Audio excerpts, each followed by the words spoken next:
of these people I may not know, except by word of mouth, my parents telling me about the 80s, if internet didn't exist. So that's just fact number one.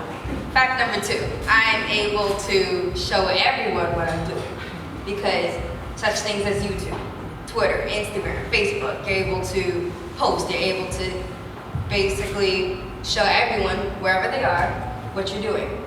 And for me, in my case, it's used to bridge the gap. It's used to teach somebody something new.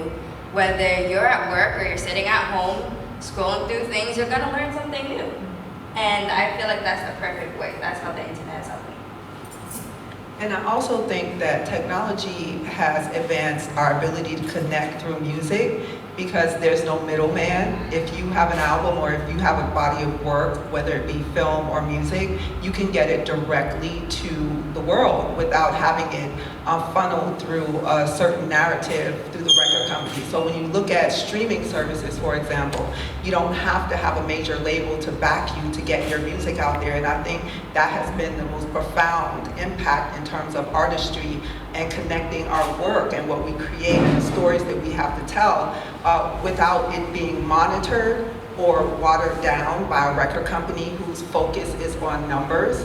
So I think when you look at YouTube, for example, and you look at streaming services, you can get that story out there, and I think that has been so impactful to the artist world, whether it's musicians or filmmakers, and connecting all of us, because now we can hear our stories directly from each other, as opposed to it being funneled through another narrative of a record company, which is focused on the business aspect of it instead of the storytelling part of it. So I think streaming and online services such as YouTube and other platforms like that, I think has been critical in impacting how we connect and we get our artistry out there. Yes. And actually this question is directly for you, Chiedza, because your brother Ras Casa is the reason why we have those plaques now inside the museum.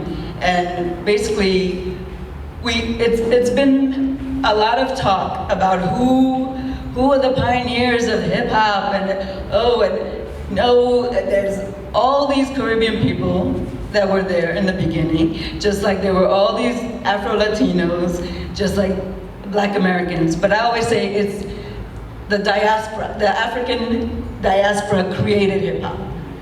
And you can't take anybody away from it. So somebody like your brother, being able to work with Damian Marley, Nas, Sean Paul, all these people that were in our era of hip hop, which is really the golden era, as we used to call it, before we actually are in our golden age.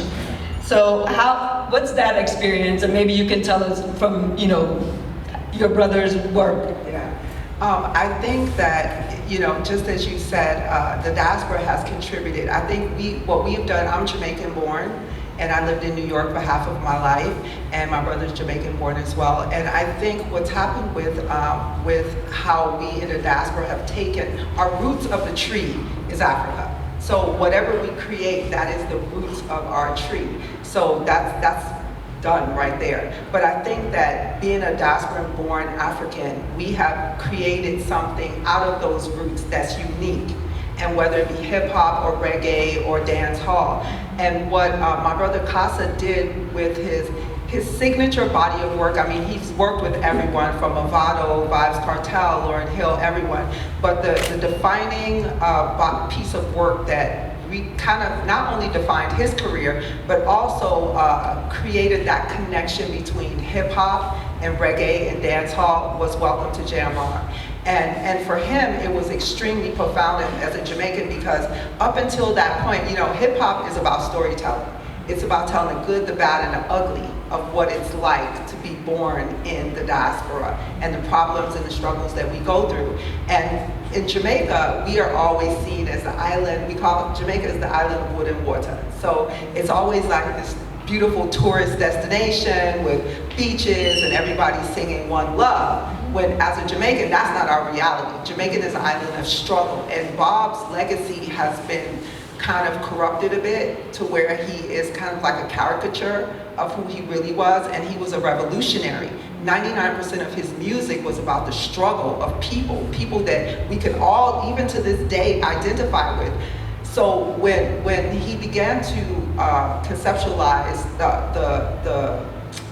the video for Welcome to Jamrock, it was in his mind to really put Damien in a place where he told the truth about Jamaica. And he got in a lot of trouble for that. I mean, he got a formal reprimand from the Prime Minister of Jamaica. He got a reprimand from the Tourism Authority because they did not want that vision of Jamaica to be out in the world. Because from the moment, if you've ever seen that video, from the moment the beat drops and Damien walks through that archway into the hood, you know that you're not in the normal view of what Jamaica is all about.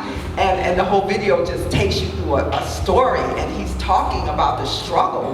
Because in Jamaica, we don't call Jamaica, we call it jam rock. It's like another word for the hood, you know? So the whole idea of it and the conceptual, the artwork, he did that video, but he also did a multitude of videos for that album, the one with Nas. He did Patience, he did Move.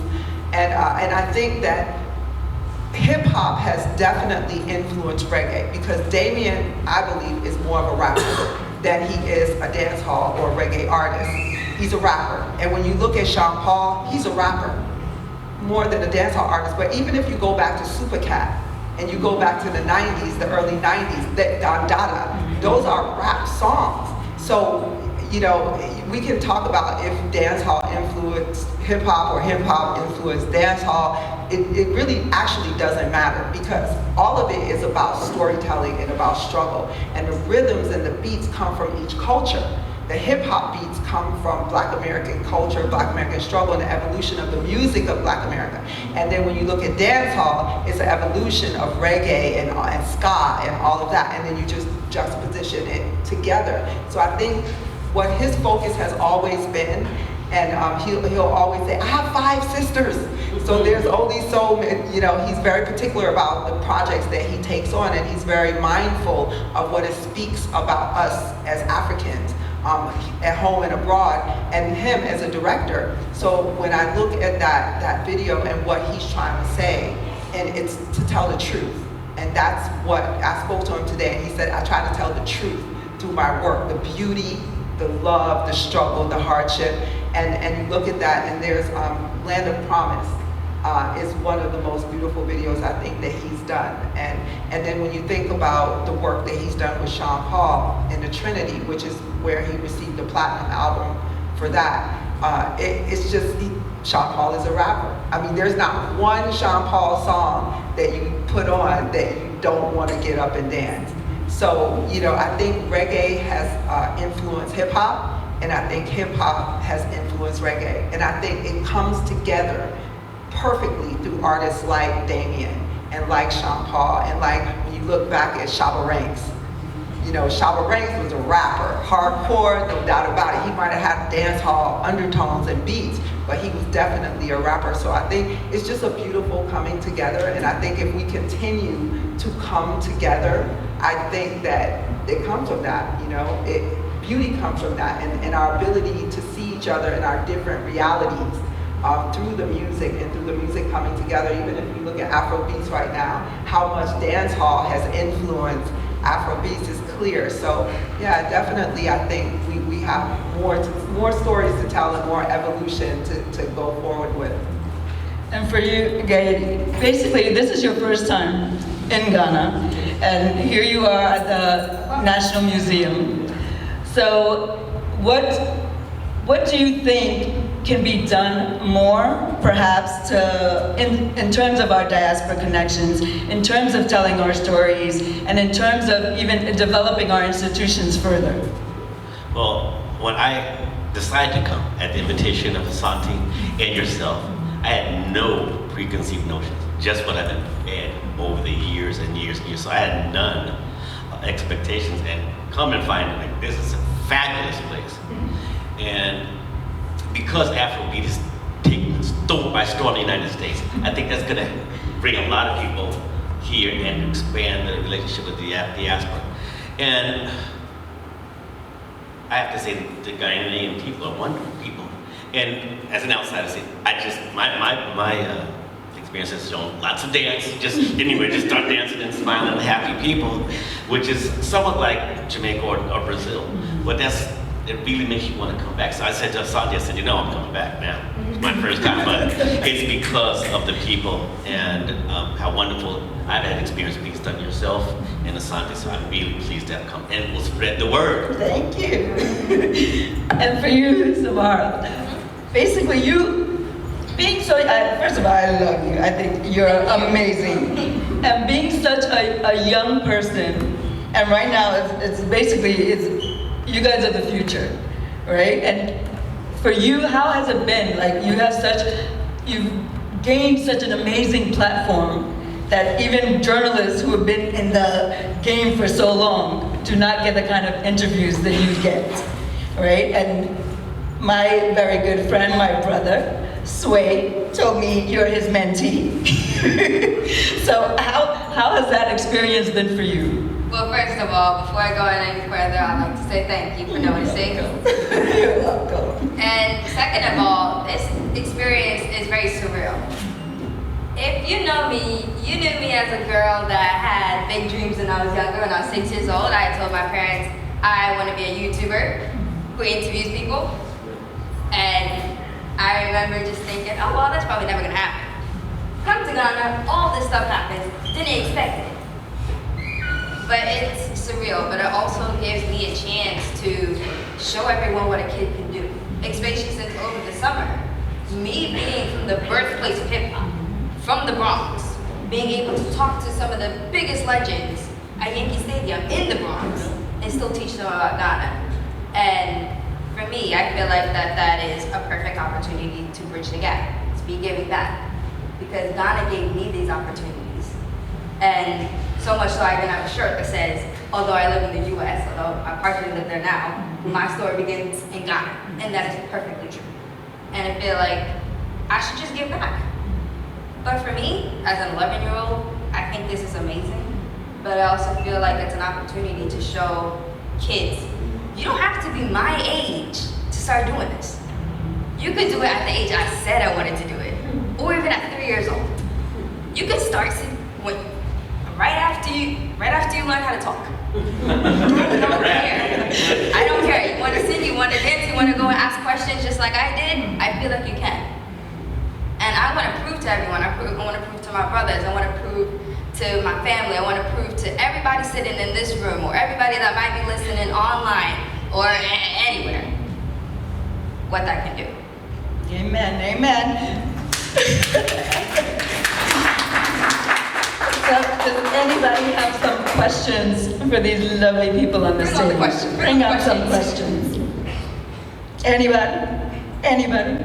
Who was one of the most spontaneous experiences you had with interviewing with?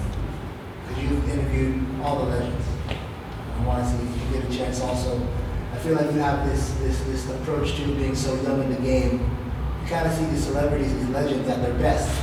Because they get excited to see you and they want to make a good impression. So I don't know, whose personality could you say came out the most? What was one of the most fun interviews you've had? Oh, that's very hard. You can name 3, 5, 10. You got time. She might give you 10. I'm not even giving you 20. I have no idea. I'm thinking about it right now. I would love to say Mr. Sway Calloway. Oh yeah. He was super energetic. I fed off of his energy. And he showed me what it's like to be a super fun journalist. And that just reassured me on why I said about, at that time, 4 years ago, why I wanted to become a person that interviews people. Because of the liveliness and the fun and all the questions that you get to ask and all the questions that will be answered or whatnot. I would say Letitia Wright. It started off as an interview, but it ended up as a conversation. And even though it wasn't as energetic and fun as you may see me be at the Black Starlight Festival, it was a personality that I enjoyed because she let me learn something new about herself. Who would ever know that she has Ghanaian brothers? What? She does. You would never know that. No, I didn't know that. I love that interview. Although it was short, I love the interview with Nas and Miss Lauryn Hill, especially because they took the time out for me. As big as they are, they took a time out for a little 11-year-old. that's been listening to them since she was brought into the house that she's raised in. Let's see, another one.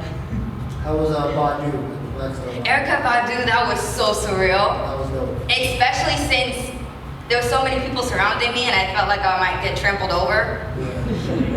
Yeah. But she gave me such a great energy, especially since it was like 3 o'clock, 4 o'clock in the morning. Not a normal time for kids to be up. Not a normal time at all. But as much energy as she had, kind of had like a soothing undertone. And that made me be assured that at least in that short time I was going to interview her, that I wouldn't be trampled over. Afterward, I almost did. Question. Ashley, can somebody pass the mic? Oh, it's Pass the mine. My voice will carry. I got you. Alright. So I actually have 2 questions. All right, bring it on. One will be a tech question and one is textiles. So the tech question is this idea of augmented reality and being able to connect people with the past. There are so many of these small museums around West Africa, and do you see being able to use that technology to really engage people to like get more connected? And that ties because of a recent experience I had in Lomé, where I went to the Palais de Lomé and learned about the Nana Bens, who were the textile makers out of Lomé, and how they were instrumental to changing the economic standing of Togo during their time. So kind of seeing how textiles, which sets up with what you do, and technology, being able to bridge kind of like these pivotal moments in history in West Africa for people to be able to learn about them, connect with them, and like kind of keep those stories alive. I'll answer you by an example of something that actually happened. When I decided to do the Save Their Names exhibit, it was right during COVID. And we were always a museum without walls. So when COVID hit, everybody was a museum without walls. So I said, you know what, now I'm gonna go out to the Louvre and the Smithsonian, be as big as them, and grab subject matter that is important. So we tried hard to find a place to do this exhibit, which is a very powerful exhibit. 200 people who were, Martin Luther King, Malcolm X, George Floyd, all of them in there. Beautiful exhibit. People were in tears, crying, and I think it was the most important exhibit that I'd ever done. But the word spread, and I thought, you know what? I'm going to figure out a way to make this into something I could travel with. And I looked into augmented reality, volumetric video, and all that kind of thing. And I met a guy who could do photogrammetry. Photogrammetry is a process where you take maybe 200 images of one thing, and the software will turn it into a model. So before the exhibit opened in San Diego at the New Children's Museum outside, because of COVID had to be outside, I had him photogrammetry the whole thing. So it was pristine and beautiful, and he went around and did all these, it took him 2 days to get the images. And 2 weeks later when he came back and I saw it, I went, oh my God, this is too cool for school. I've never seen anything as fabulous as this. I mean, it was wonderful. And I was like, what do I do with it? So I let the universe sometimes tell me what I should do. And it was maybe 6 months later that I was watching TV, and there was a story on Seneca Village in New York City. That's where they moved black people out to build it.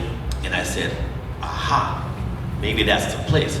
Well, many organizations wanted me to bring it out there, but the shipping costs, right, were like $50,000. And then you need the insurance, and the pedestals, and the approvals, and all that. Well, guess what with augmented reality? I don't need none of that. I don't need none of that. I can put it right there. I don't have to build anything, I don't have to pay anyone, all that. I mean, you have to get your licensing for the arts. But in terms of all the other stuff that goes with it, it can really save a small museum. You don't have to ship that from Benin to, wherever, Cameroon or whatever. You can do it by augmented reality and have the same kind of experience. So when we've done it in New York, and like you're seeing here, you really do feel like you're in a museum looking through as you walk through it.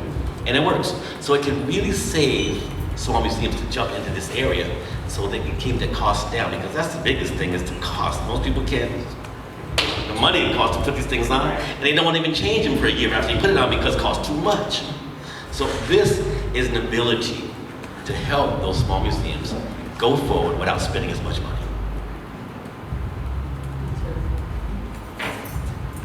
Well, for me, working with textiles and just within the context of the music industry, for example, next week I'll be part of One Music Fest, which has been going on for years. This year they're celebrating 50 years of hip hop with Kendrick Lamar, Lil Kim, Nas, well not Nas, but Fabulous, and all these old school guys, Big Daddy Kane, which is one of my favorites. And just fashion has always been a part of telling the story of hip hop. I mean, your NYC hat, you know, and as the fashion of hip hop has evolved, I think it always was rooted in our Africanness. When you look at back in the day in the 70s, I'm a 70s baby, and the dashiki, which is Angelina fabric here, but that was a critical element of pride for that time period, is if you wore your natural hair and you wore a dashiki. That was a symbol of that I love being black, I love being African. So I think textiles and textiles from here automatically tell a story of pride in who we are. So when you wear African print and you wear African textiles, it says something about you, especially in the diaspora. And I think in the last 10 years in particular, I think that Black America has taken those textiles and twisted it and turned it and created something completely new with it. And that also tells a story through the music as well, because you can look and see how people manipulate those textiles now to represent their style in Black America. And so I think all of these things come together as multiple elements that tell a story of who we are as people of color, African people, whether we're in Brooklyn, Jamaica, or in Ghana. So I think it's a critical element. I think all of these different things are, and I think one of the challenges going forward for hip hop is to continue to tell authentic stories. And I was having a conversation earlier with a few people in the room of when hip hop went from rap to hip hop, because hip hop started out as rap. And I think we controlled it more when it was rap. Most of the record companies were owned by Black people because the traditional record labels wouldn't sign rap artists. So you had Def Jam, for example, and so we had our own labels that came out of that, which was a great thing, because before we didn't have that. But I think a lot of times our stories were more our own, whereas the challenge now, as we have evolved from rap to hip hop, is how do we keep telling our authentic stories and not be caricatures of our experiences? Because when suburbia started to see our struggles through rap as entertainment, then it became manipulated in some way, to where now not all artists, but some are caricatures of who we were. And that is the challenge of modern day rap / hip hop, is that we have to remain authentically true to telling our stories and not doing what the record label says and what culture, because culture is not ours. Popular culture is not our culture. Our culture is the artist that she's interviewing, you know, but we have to create the new artists, because right now we do a lot of sampling, everyone's reaching back into the archives, and that's a beautiful thing. But it also can become problematic when we are not innovating and we're not creating new stories. We're just leaning on the stories of others who were more authentic. And so the challenge of the modern day hip hop artist is, how do you remain relevant in this crazy culture that has come out of all of these things? Because internet has also been a detriment, because Nicki Minaj, I saw an interview with her recently, and she said, labels don't sign artists anymore. They sign who's popular. And that's hit me like a brick over my head, because she hit the nail right on the head. She said they don't sign artists anymore. They sign who's popular. And just because you're popular does not make you an artist.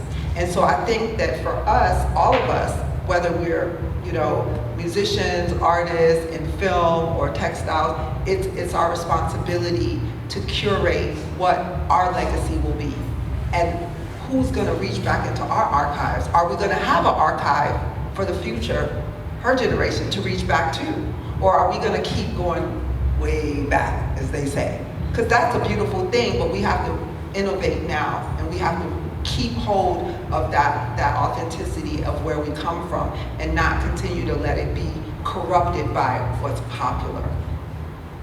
I'm just gonna say this because what you said hit home for me on so many different levels.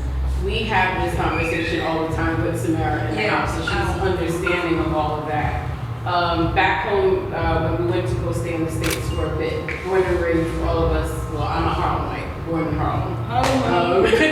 But I've been raised in the Bronx, that's all three of us. So I don't know, for you'll probably be familiar with Melba, Yes. her restaurant. I She love dedicated an award to Samara. And she won the award, she dedicated, but it wasn't so much that she dedicated the award, which was dope, but it's what she said. And I cried like a baby because I didn't understand the magnitude of what my daughter was doing. I just like, okay, we're in it to support her. But Melba said, I'm gonna dedicate this award to you because you are telling our stories. Who is going to tell our stories? It'll be you who does it. And she said, I'm passing on the torch to you. When I heard that, and Samara, just like the next day she woke up, she's like, Mommy, I got it now. It's fun that I'm doing all these interviews, but I'm telling our stories. And it was just like the most fabulous thing. So I'm connecting this back to you. Samara's working on a docu-series right now as we speak. And she's enlisting some of the heavyweights in the industry and different people. As I sit here listening to you, I'm gonna ask you specifically, would you mind if she tells your story? I would consider it an honor. And I'm gonna bring my brother into this too. No, I want that. So let me be intentional, because everything about us when we move, it's fun, but it's purposeful. It's done with intention. Yes. Like for her, she's like, well, I want to teach people stuff, but she grew up in a house listening to nothing but, I'm a disco queen now. All this summer. But because my father's lineage is from the Caribbean of St. Thomas, Virgin Islands, she's got that Caribbean factor in her already. Then she's got Ghanaian factor because of her dad. So for her, it's like, okay, I want to tell the stories of all my people.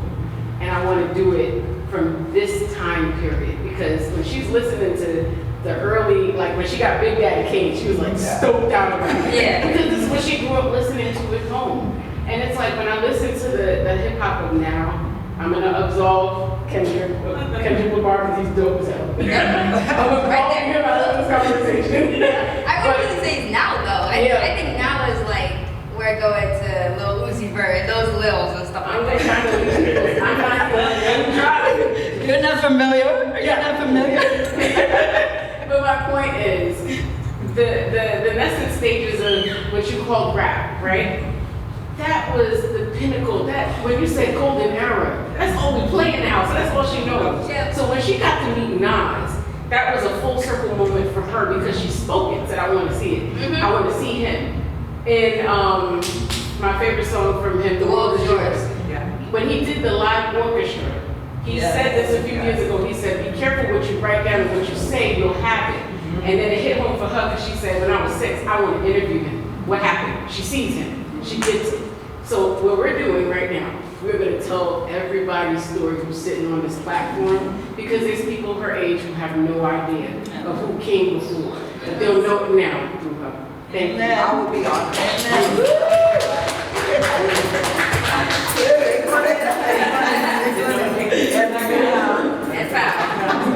And this is what it's all about. This is what our Diaspora Connections is all about. And shout out to Melba. I love her. And she speaks, there's certain people in our communities that speak life and speak love into our young people. I know her from living in Harlem, going to our restaurant for so long. And she's definitely that person that continuously, and that's why she's one of the last Mohicans that still exist in Harlem. And shout out. Shout out. Cultural curator extraordinaire. Shout out to Ms. Amma for putting all of this together, the hard the dedication, the fortitude, the intention that you have.